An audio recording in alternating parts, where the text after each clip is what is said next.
வசனம் மத்தேயு 6:30-32, மத்தேயு 6:30-32, சங்கீதம் 34:9-10, சங்கீதம் 34:9-10, பிலிப்பியர் 4:19. என் தேவன் தம்முடைய ஐஸ்வர்யத்தின்படி எங்கள் குறைவுகளே எல்லாம் கிறிஸ்து இயேசுவிலே. ஏன்னா குமாரனுக்காகத்தான் நாம எங்கட பிள்ளையோட சேர்ந்து விளையாட, அவனோட போய் வர, இதென்ற அது மாதிரி கிறிஸ்துவோட நாமல் வாழ்றதுக்காகத்தான் இவ்வளவு விஷயம். ரட்சிப்பே கிறிஸ்துவோட வாழ்றதுக்கு தான். அப்ப கிறிஸ்துவ சாயல் உருவாகுதாண்டு மட்டும் கவனிச்சாச்சு. கிறிஸ்துவோட சாயல் அறிவு, நீதி, பரிசுத்தம், ஆட்சிக்கு ஆளுறது. ஏழாவது தகப்பத்துவ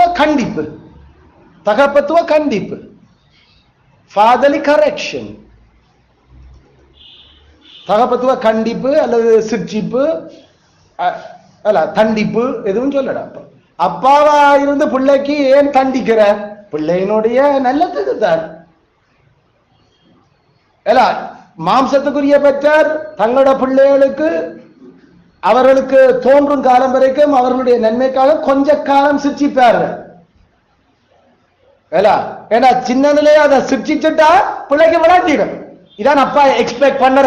இப்படி நடந்தா அப்பாவுக்கு நல்ல விருப்பம், இப்படி இருந்தா அப்பாவுக்கு என்ன சரியான விருப்பமா இருக்கும். இதைத்தான் அப்பா விரும்புறார். அப்ப அதுக்கு இதே மாதிரி நான் என்ன மாத்திக்கொண்டேன். அப்ப அதுக்காக அவருக்கு விருப்பம் இல்லாம நடந்தா அப்ப அவருக்கு பேசினா அடிச்சவர் எனக்கு.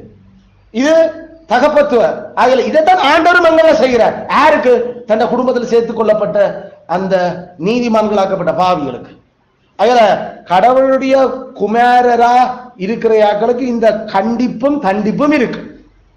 கடவுள குடும்பத்தில் சேர்ந்தா தண்டிக்க மாட்டார். ஐயோ அவங்க சேர்ந்தா பிறகு தகப்பனா அடிப்பார் நமக்கு. ஏன்னா நாம குமாரன் சாயலுக்கு ஒப்பாக வளர்றதுல நாமள என்ன இன்றைக்கு ரட்சிக்கப்பட்டோம் நாளைக்கு சாவுறோமா? இல்லை. அப்படி நாம அதுல இனி வளர போறோம். வளர வளர எங்களோட பொய்க்கு பிதாவும் கொலைக்கு பிதாவுமான பேயுடைய சாயல் களையோணும் எங்கள் நேரம். அதனால அவர் சில வழியில ஓங்கி அடிக்கிறார், சில வழியில மெல்லமா தட்டுறார், சில வழியில சத்தம் போடுறார், சில வழியில உருக்குறார். அவரும் அந்த கண்டிப்புல வித்தியாசம் எங்கள்ல செய்கிறார். ஆனா கண்டிப்பு இருக்கு. எபிரேயர் 12:6.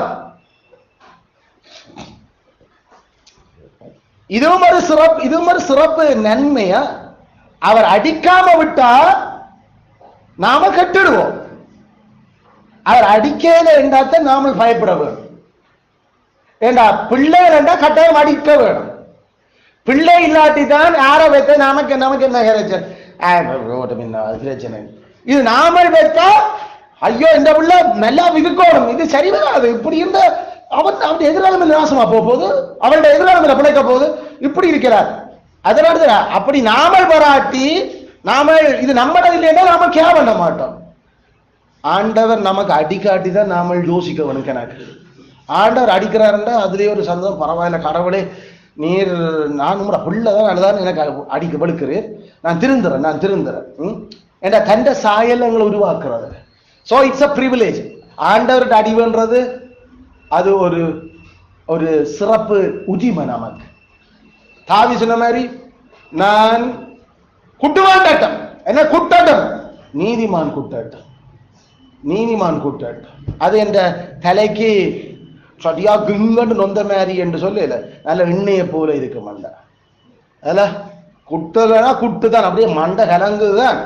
ஆனா என்ன ஏன்னா அவ்வளவு கலக்கத்துல என்ன மதியினம் இருந்தது கலங்கி போகும். ஆண்டவர் அடிச்சா அது நல்லது. அதுதான் நமக்கு தேவை. எதுல அதை சரிப்படுத்துறது. ஆண்டவருக்கு மூட பிள்ளைகள் இல்லை. ஆண்டவர் தண்ட குடும்பத்தில் சேர்க்கிற புத்திமான்கள் ஆக்குறதான் சேர்த்திருக்கிறார். அதெல்லாம் நம்மள புத்திமான்கள் ஆக்கிடுவார். ஆனா புத்தி எதால வரும்? அவரு சொன்னா புத்தி அடிச்சாதான் வரும். அதுல அவர் பல பேர் நமக்கு அடிக்கிறது பல விதங்கள்ல இருக்கு. இதுல எபிரேயர் 12:6, சங்கீதம் 89, 30, 34, சங்கீதம் 94, 12,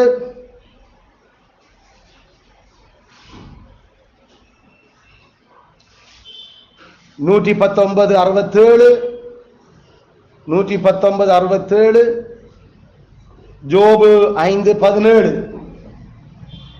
தகப்பத்துவ கண்டிப்பு, கரெக்ஷன்.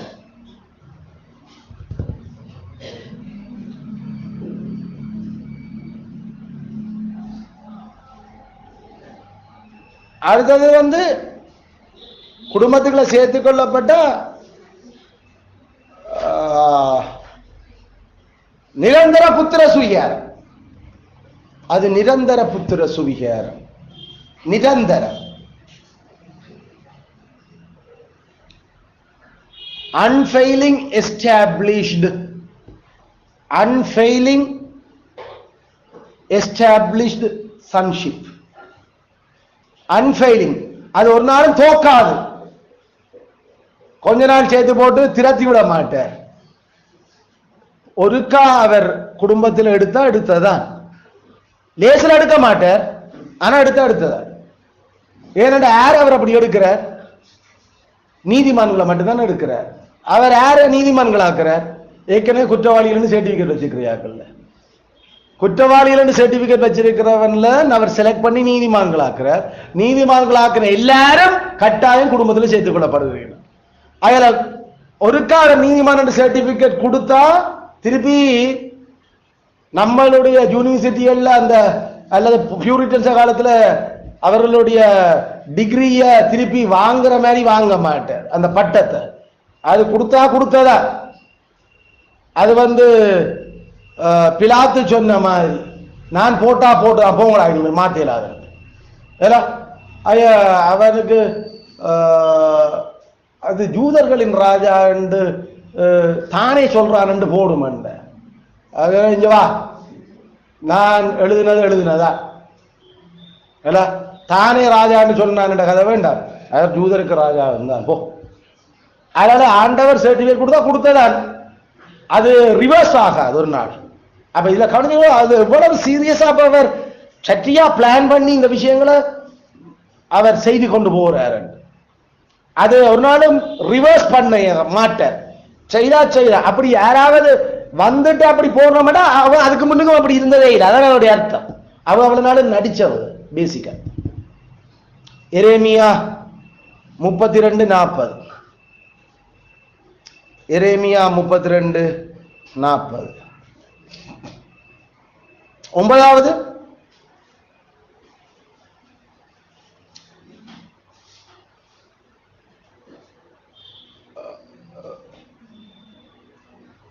சகல வாக்குறுதிகளுக்கும் சுதந்திர சொந்தக்காரன் இல்ல, சகல வாக்குறுதிகளுக்கும் சொந்தக்காரர். heirs of all promises, heirs, heirs, heirs, heirs, heirs of all promises. கடவுள்கிட்ட என்னென்ன வாக்குறுதி தந்திருக்காரோ அதெல்லாம் நாமல் ஏன்னு சொன்னா வாரிசுகள் எல்லாம் அவர் பிள்ளைகளுக்கு கொடுத்து அவளும் நமக்கு சொந்தம். எபிரேயர் 1:14, 1 பேதுரு 1:4,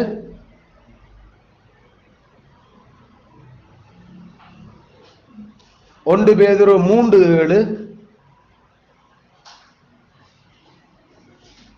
யாக்கோபு 2:5, ரோமர் 8:17. கடவுளின் வாரிசுகள்,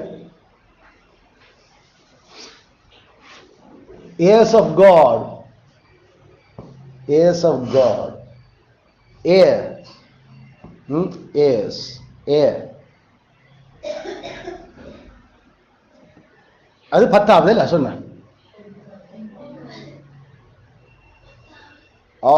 I'm sorry. அதுவும் fine.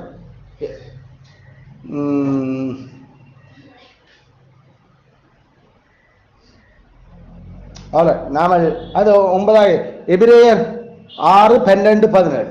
அதே மாதிரி 12:17.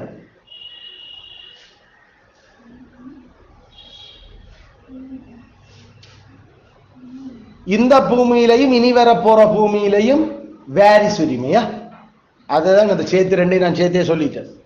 9 இல்ல heirs of God, அவ்வளவு heirs of all promises, அவ்வளவுதான். அப்ப அந்த இந்த ஜீவனுக்கும் இனி வர போற ஜீவனுக்கும் தேவையான எல்லாம் அவர் எங்களுக்காக அந்த சொத்துரிமையை தந்திருக்கிறார். அதனால அது இதுல 9வது எங்களோட முற்பிதா அவர் வாக்குறுதி இந்த பூமிக்குரியதல்ல எங்களுக்கு சொந்தம். 10வது அவர் இனி வர போற பூமிக்குள்ளேயும் எங்களுக்கு சொந்தம் இருக்குன்றதை அவர் சொல்றார். அப்ப எல்லாத்தையும் சேர்த்து அந்த கோட்டேஷன்ஸ் நான் தந்திருக்கிறேன். ஸோ சிம்பிளா heirs of God, heirs of promise, heirs of God's promise என்னன்னு heir, heirs, heirs, heirs, heirs, heirs, heirs.